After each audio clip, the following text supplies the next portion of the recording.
What's up, Ragin Nation? How y'all doing? This is Alex Yu, and you're watching what I'd like to call my SavCon recap video. If you don't already know, I attended SavCon, which is Savannah, Georgia's very first unofficial Transformers convention, which took place on June 23rd and June 24th, Saturday and Sunday. It was a two-day event, and I'd like to apologize to all my subscribers and followers because I wanted to put this video out a long time ago. I had some major technical difficulties with my Sony Bloggy. I filmed a lot of footage with this, but 90% of the footage was toast. I absolutely was all gone and lost it.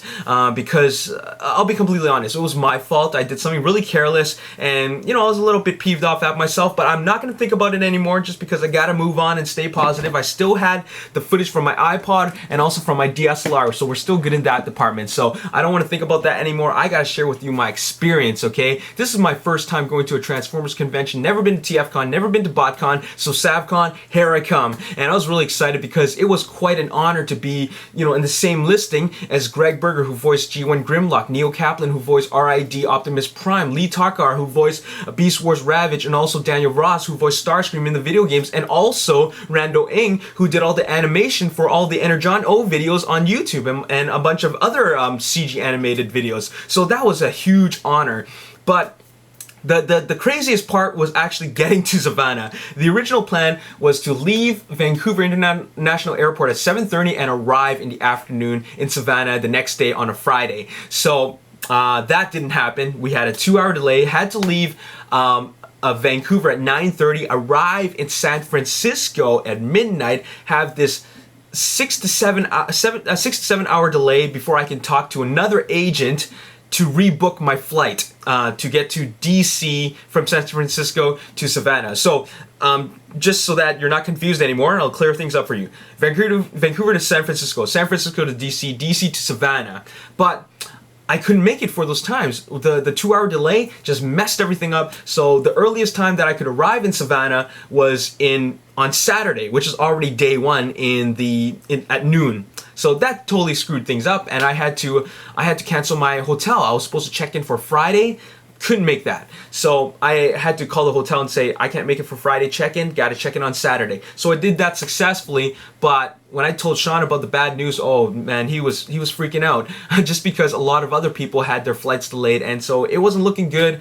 And but I try to stay positive and see what we can do. So I was in the airport at San Francisco, had the 6 and 7 hour delay, or waiting for the morning, waiting for the agent desk to open up, and finally we're there. And I'm super exhausted because I can't sleep in an airport. It's 6 a.m. in the morning right now.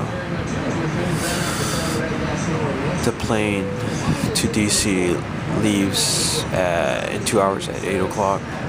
So I'll be boarding in 1 hour from now. So I can't believe I've stayed up for so long. Tried to get some sleep in, but it's kind of tough in this situation. And so I talked to the clerk, and she had successfully rebooked me so that I would arrive in Savannah at 7 p.m. So we're good in that department. But here's one problem. I didn't have a hotel.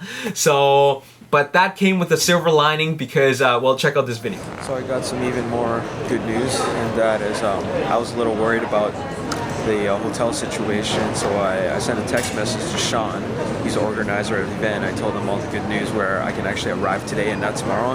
And but the problem is that I don't have a hotel, so he actually offered his place for me tonight. So that is totally awesome. So problem solved, and everything is back in order. All right, so we're good to go.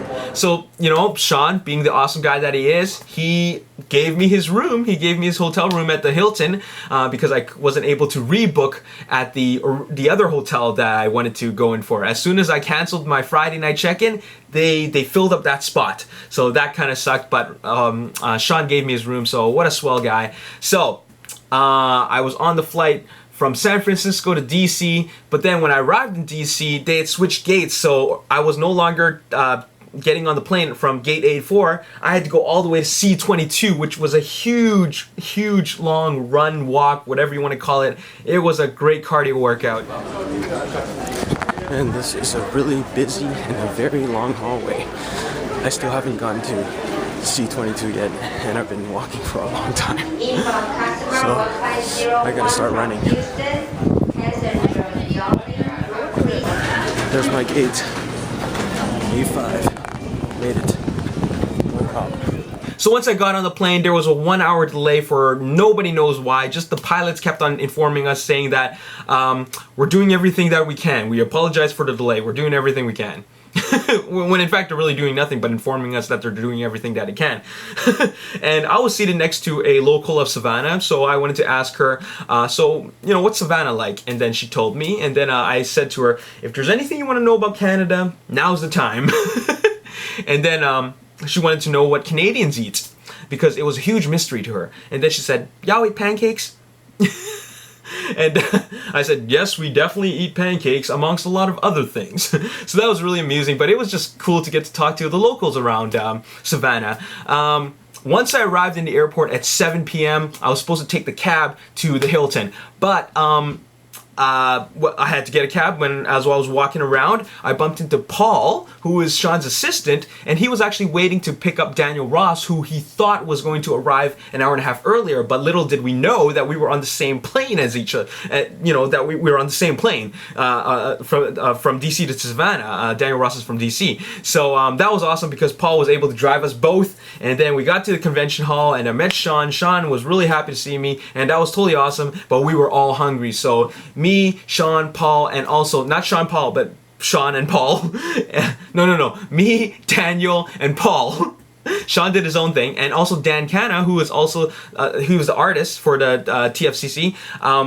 We all went to this pasta place to have dinner, and it was a great dinner, man, because we were so hungry.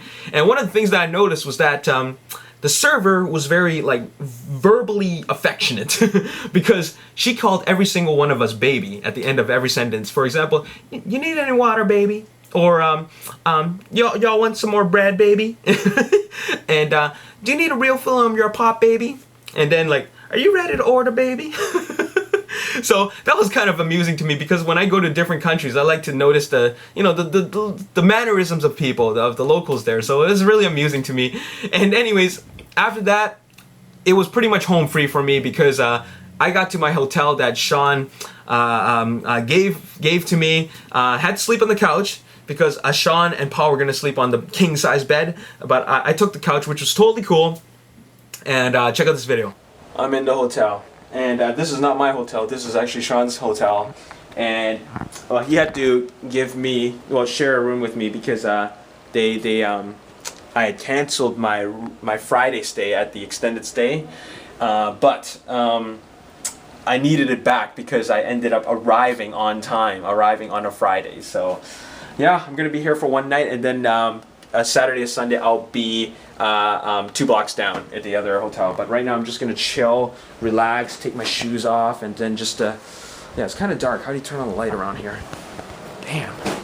So I guess we'll be spending most of the time here. Yeah, that's pretty much it. And then when I was at my hotel room, I was practicing my panel speech, my monologue, because I have this panel on day 1 and day 2, both a half hour each, and I had to practice my monologue before I did my presentation.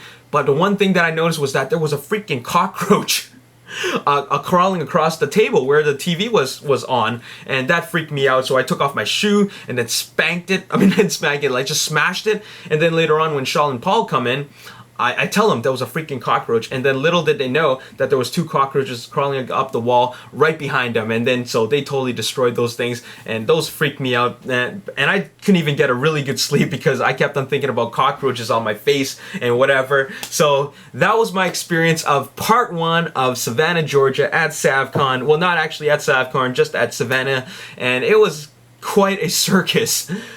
Imagine that, 24 hours of airports and airplanes, connecting flights. It's a good thing I wasn't taking on any luggage. I only had carry-on baggage, so thank God for that, because a lot of people were on that airport was so frustrated because they had their luggage rerouted to so many different states. So thank God I didn't have to go through any of that.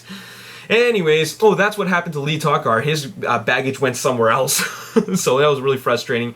Anyways, that's all I have to share for you on part 1 of my Savannah, Georgia experience. Stay tuned for part 2, where I talk about day 1, and that's the episode that you want to watch, because that was the most eventful day out of them all. So stay tuned for that. As always, if you enjoyed this video, hit that like button, subscribe to my YouTube channel, The Ragin Nation. Also like me on Facebook, Ragin Nation, at Ragin Nation. Also follow me on what is it? Facebook, The Ragin Nation. My name is Alex Yu, and thanks for watching part 1 of my SavCon recap. I'll see you in part 2. Peace. Cool, well, there you have it. What else do you plan to get? Everything.